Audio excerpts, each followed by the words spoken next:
सात सतनामी मत के धर्म ग्रंथ निर्वाण ज्ञान को यथा संख्या छठो।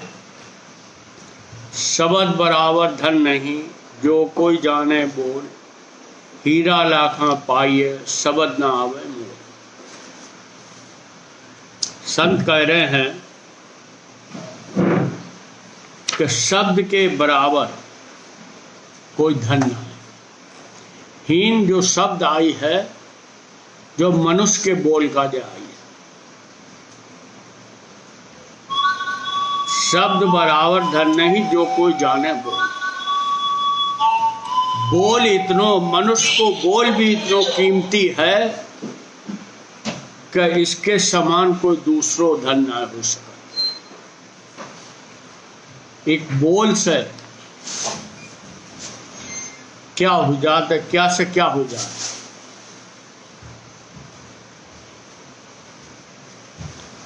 एक बोल से महाभारत होएगा। जितनी बड़ी पोस्ट पे है आदमी, उसके एक बोल से लाखन आदमी मर सकता है, लाखन आदमी बच सकता है। और संत के बोल से बहुत आदमी इस भवसागर से पार हो सकता है। तो जो इंसान को बोल है, जो भी बहुत कीमती है, अगर हमें बोलना आवे, हमारे बोल में सच्चाई हो और दूसरे के भले कार्य बोले, मीठो बोले, हमारे बोल में सबके अच्छे की कामना हो, तो कह रहे उस बोल के बराबर कोई धन ना है। हीरा लाखा पाइए शब्द ना आवे। संसार में हीरा है, तुम लाखन रुपया खर्च करो, मिल जाएगा। जिसके पास है रुपया वो उसे खरीद सकता। लेकिन शब्द जो मनुष्य को बोल है, जो मालिक की देन है, वही व्यक्ति इसे मालिक के हुक्म के अनुसार बोल सकता, जिसे ज्ञान है। पावक के संग रंग घटे और मोती लहन मोल, रसना बाकी काटिए जुआ पलटे बोल।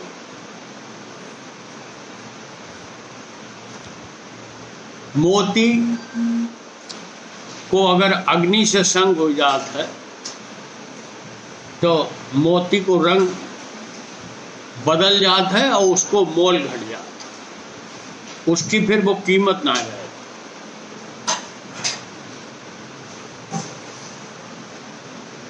ऐसो संग को प्रभाव है। एक कहावत है, उन्हें कि काजल की कोठरी में कैसो सयानो जाए, काजल का रंग भाई लागे ही लागे। तो संगत को बहुत असर पड़ता। मोती जैसी कीमती चीज को भी अगर अग्नि से संग हो जाता है, तो उसों की कीमत खत्म हो जाती। आगे कह रहे हैं कि रसना बाकी काटिए जुबा पलटते बोल।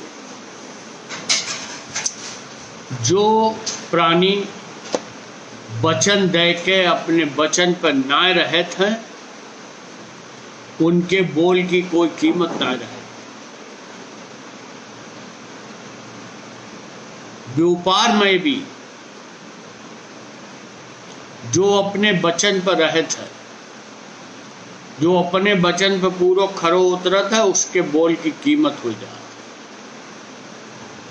और जिसको बोल, जो अपने ही बोल को निर्वाह ना करते, अपने ही बोल पर कायम ना रहे थे, उसकी संसार में भी उसके बोल की कोई वैल्यू ना हो। तो वो कह रहे हैं रसना बाकी काटिए जुबां पलटे वो। उसकी जुबान की कीमत ना रहे तो एक बात तो जो, दूसरी बात जो भी हो सकता है कि आगे उसे ऐसो जन्म मिले कि वो बोल ही न सके। जिनकी जुबां पलटनी शीलवंत नहीं जान, ते क्यों लोग बैठाइए सतवादा के पास। संत कह रहे हैं जिनकी जुबान पलट जात है, यानी जो अपने वचन दे के वचन पर ना रहत हैं, ते क्यों ले उनको सतवादीन को कोई संग ना है। वे सतवादीन के पास बैठन के लायक ना है। ऐसी बोल की कीमत है, इंसानी बोल की।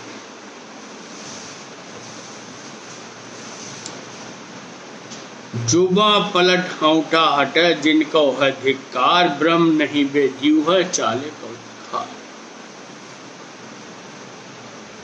आगे फिर वही बात कह रहे हैं कि जो जुबान दे के वचन दे के और पीछे हट जाते हैं, उनके जीवन को धिक्कार है, उनको जीवन समझो बेकार है। ब्रह्म नहीं बे जीव हैं चाले कौसा खार। वे ब्रह्म ना है, उन्हें ब्रह्म को ज्ञान ना है, वे जीव हैं। और जो मनुष्य जीवन में है अपनों यूं ही बर्बाद करके चले जाएंगे। आगे हुए पीछे हटे अनंत बंदरवा पांव, धरती अंबर थरस ले ऐसा हो अन्य। संत कह रहे हैं कि अनंत बंदो होत है वो भगत मार्ग पे आगे बढ़न के बाद पीछे ना हट सका। किसी भी सूरत में, किसी भी परिस्थिति में। और इतनी बड़ी उस अनंत बंदे का जो इतनी बात कह रही है, अनंत बंदो कौन है? जिसने अपनी मानी भई सत्ता को अवगत आपकी सत्ता में समर्पण कर दो है, वो अनंत बंदो है, जिसकी अपनी कोई अलग सत्ता ना है। सत्ता तो सबकी एक ही है, हमने मान ली है अपनी सत्ता। तो अनंत बंदो है वो अपनी सत्ता नहीं मान, वो सब एक ही सत्ता, अपनी सत्ता को मानी भाई सत्ता को वो साहिब के चरणन में समर्पण कर देते, वही अनंत बंदो। उसके कार्य कहिए धरण दिगंती जोग, धरती अंबर थरसले ऐसा हो अन्य। कह रहे धरती आकाश हिल जाए, ऐसो अन्याय हो जाए अगर अनंत बंदो भगत मार्ग सब पीछे हट जाए। धरण दिगंती जोग है, जोग डिगे आकाश, इतनी बात बुझोग है डिगे जो अन्य दास। संत कह रहे हैं धरती अपने स्थान से हट जाए, डिग जाए, आकाश अपना स्थान छोड़ दे, जो बात हो सका। लेकिन कह रहे इतनी बात बिजोग है डिगे जो अन्नी दास। कह रहे धरती अपने स्थान छोड़ सकत है, आकाश अपने स्थान से हट सकत है, लेकिन जो बिजोग इतनी बात ना हो सकत कि अन्नी दास है वो अपने मार्ग से डिग जाए।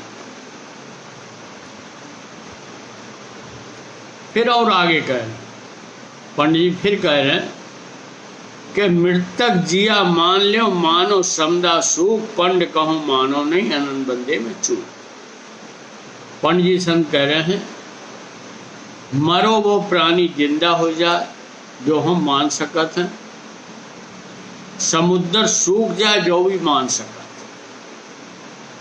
लेकिन वे कह रहे पंड कहे मानो नहीं अनंत बंदे में चूक।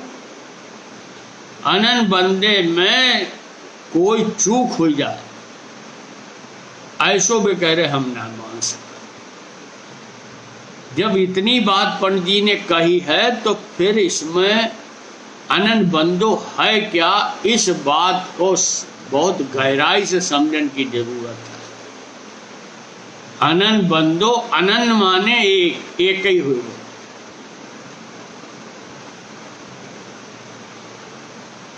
मोतीलाल संत ने कही है, इसको बिल्कुल सटीक बात मोतीलाल ने कही है। लहर गई जब सिंध में, सुरती रही समाय, यही मुकत का धाम है, सदगुरु दिया बता। लहर किसकी है? समुद्र की। समुद्र से उठा था, समुद्र में मिला था। तो उनकी लहर गई जब सिंध में, जो एक बाहर से एग्जाम्पल दो जिससे अंदर की बात समझने में आसानी हो। अब वे अंदर की बात कह रहे हैं कि लहर गई जब सिंध में और सुरती रही समा, यही मुकत का धाम है, सतगुरु दिया बता। उनकी सुरती है, इसी प्रकार से शब्द में समाई गई तो यही मुक्ति है शरीर रहत में। तो जिसकी जो अवस्था में पहुंच गो, जिसकी सूरत शब्द में समाई गई, वही अन्नीदास है। तो फिर दूसरों कोई रहो ही ना, शब्द ही शब्द रहो, और शब्द में कुछ हो ही ना सकत उसको, तो वो अजर अमर है, हमेशा थो, हमेशा है, हमेशा रहे। इसीलिए पंडित जी ने इतनी बड़ी बात कही है इसमें, उनको इशारा यही है। इतनी माफक ना सदी जीव से भव मानन, पंड कहे बदला करो उधार कैसी राखन।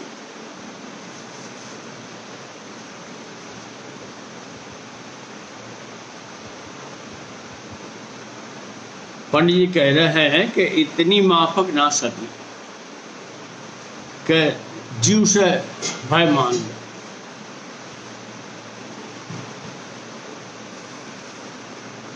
ऐसो एक पुरानी पोथी में दृष्टांत है कि लालमन जी और पंडित जी बैठे वार्ता कर रहे थे, तो उस स्थान पर सांप आए। तो पंडित जी उठ गए, खड़े हो गए, लालमन जी बैठे रहे। लालमन जी थे, वे शंकर जी के प्राणी थे, चौथे युग में महादेव जी को प्राणी थो, वो लालमन जी को थो, ऐसो पुरानी पोथी में है। अब चूंकि उनको संग श्यापन कर रहा हो उनको, तो उन्हें तो उससे कोई दिक्कत थी ना। पंडित जी उठ के खड़े हो गए। तो इसको मतलब शरीर और मन बुद्धि अलग चीज है, और जो इसके अंदर ब्रह्म बैठो है वो अलग चीज है। मन बुद्धि है जो संसार के हिसाब से व्यवहार कर, लेकिन जो ब्रह्म है वो बिल्कुल इससे डिफर चीज है। तो लालमन जी ने जो बात कही थी कि इतनी माफक ना सदी जीव से भव मानन, कि जीव से भव मान लो। तो पंडित जी कह रहे पंड कहे बदला करो उधार कैसी राखन। पंडित जी ने फिर जो बात कही कि बदलो करो, तुम शरीर नाय हो, तुम मालिक की एक शक्ति हो, इस बात को समझो और इसी बात को मानो, जो अपने स्वरूप को पहचानो कि तुम्हारा स्वरूप क्या है। जो शरीर मन बुद्धि तुम्हारा स्वरूप ना है, इसमें बदलो करण में उधार मत रखो कि आज ना फिर करेंगे। पहले जो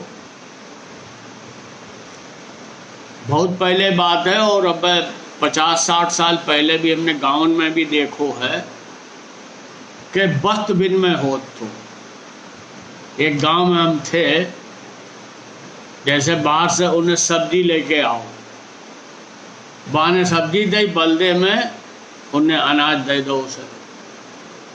तो इस वक्त विनिमय में उधार ना चलत। तो तुम एक चीज दोगे, एक चीज लोगे, चीज के बदले चीज मिलती। तो भी कह रहे पंड कहें बदला करो, उधार कैसी राखें। जो ज्ञान, बदले को ज्ञान, माफक को ज्ञान, इसमें देरी करने की जरूरत ना है। इसे स्वीकार करो। उधार जहां बदला नहीं, और जहां उधार है उन बदलो ना है। बदले उधार ना जाए। बदले में उधार को कोई काम ना है, वो तो तुरंत को काम है। पंड कहे पहुंचा सही सतवादी परमान। पंड जी संत कह रहे हैं कि जो पूरे सतवादी थे वे परमान पहुंचे। परमान माने अवगत आपके चरणन में। आगे कह रहे पनधारी की वाहिनी बह भाव के ताव। पनधारी जो अपने पन पर रहते, यानी जो जिनके पास वचन की पर वे अपनी जान भी देने को तैयार है। पुरानी पोथी में इसको उदाहरण है कि उदादास बाबा ने राजोबाई के ब्याह काजे हुक्म दो, जहां ब्याह जिससे ब्याह करके साथ थे, नाम ना ध्यान आ रहा हूं, जिनको राजो भगवान दास, हाँ भगवान दास साथ की खबर आई राजपूतन से के आए के ब्याह कर लियो। राजोबाई राजपूतन में थी। तो पनधारी सतवादी सब उस ब्याह करण काजे गए। तो ब्याह जान से पहले उन्होंने सतगुरु साहब से हुक्म लो कि उन कैसे ब्याह करें। उनने कही तकमा तोरण है वे तो झाड़ दियो, यानी जो हिंदू में जो बना था दरबद्दे और पर उन्हें तो हटा दियो, और चुगा हमारो समझ के ले लियो और अपनी साध रीत से ब्याह कर लियो। भाई राजपूतन में पहुंचे, उनने सबको ठहराओ। तो बात भई के ब्याह की। तो राजपूतन ने कही हम तो अपनी रीत से करें। तो साथ बोले कि हमें तो हुक्म है, हम तो अपनी रीत से फेरा डालें। तो राजपूतन ने सबको बंद कर दो, 2-3 दिन बंद रखो, फिर उन्हें निकारो, और निकाल के फिर उनसे पूछी।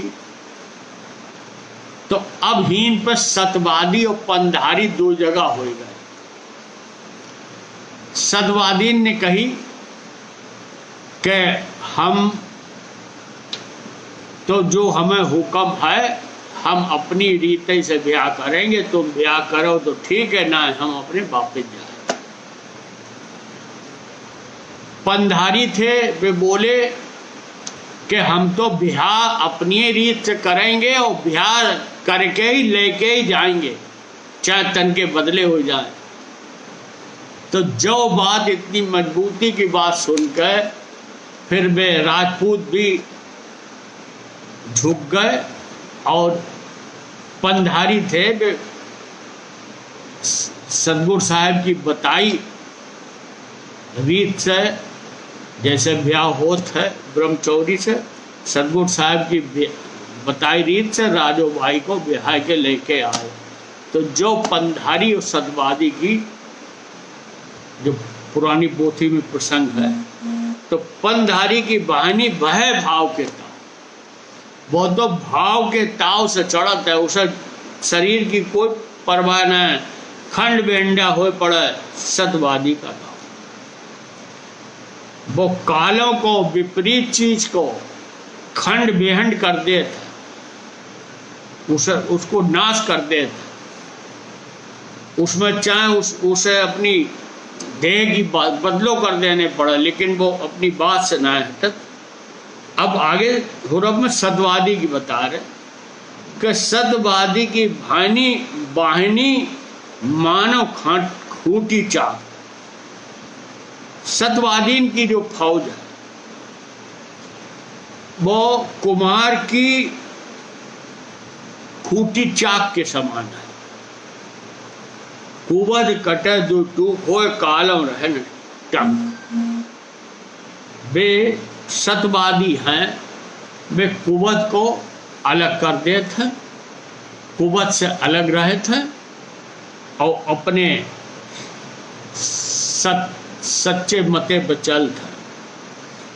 अब कुबद को कैसे अलग करते हैं, जो बताइए कि सतवादी की बाहिनी मानव खूंटी चाक। कुम्हार की जो चाक होत है उस पर वो मिट्टी रखत है गूंद कर, और फिर चाक चलात है और एक हाथ से सहारो देकर वो जैसो बर्तन उस मिट्टी से जैसो जो भी बर्तन आकार उसे दो चाहते, एक हाथ के सहारे से वो उसे वैसो आकार दे देते। और खूंटी चाक, फिर एक उसके पास डोरा होता, जैसे ही वो बर्तन तैयार होते वो ऐसे डोरा करते तो चाक से वो बर्तन एकदम अलग हो जाता। ऐसे ही सतवादी है, इसी तरीका से एकदम से कालों को काट के कालों से अलग हो जाते हैं। सदना।